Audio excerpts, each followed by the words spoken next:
à porter les hécatombes et cumuler le gaspillage au nom des grandes pêches. Pas de peine pour la disparition des espèces. Jacques-Yves Cousteau m'a dit que mourir pour survivre était l'équilibre d'une nature qui perpétue l'acte de la vie. Je ne sais rien de toutes ces créations, mais je rêve chaque soir de la danse des morues. Comme si par amour je recevais un message invisible du roi des océans. Tributaire du hasard, j'aimerais réapprendre encore ce qu'ils disent de nous. Interpréter les sonores, compter leur tour. Les yeux du poulpe me mettent à l'épreuve du goût. Car même les vrais prédateurs sont bourgeois, sont fantasmés sur l'amour.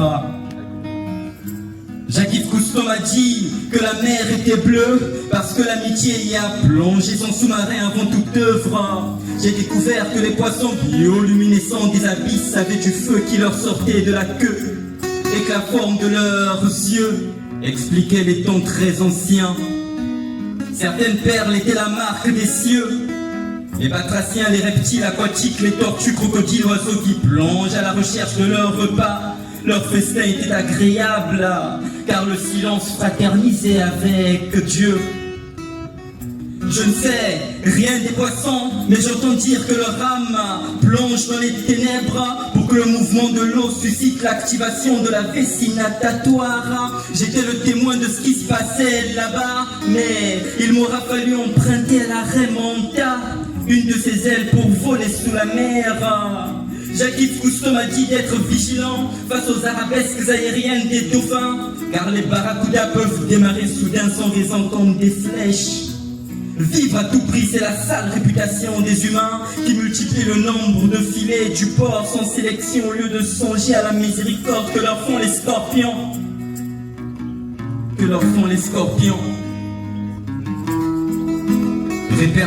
Répertorier les animosités ancestrales, les salpes, les systèmes nerveux complexes, la survie des gastéropodes, des anguilles jardinières, de l'anémone ou l'hydroïde rouge passe avant celle des aquariums, mais bon.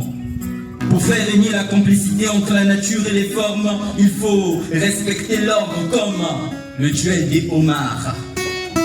Respecter l'ordre comme le duel des homards. L'inconscience, une lutte aveugle que l'océan retient avec ses dents. Mais les hommes restent les hommes. Connaissez-vous le monde des océans?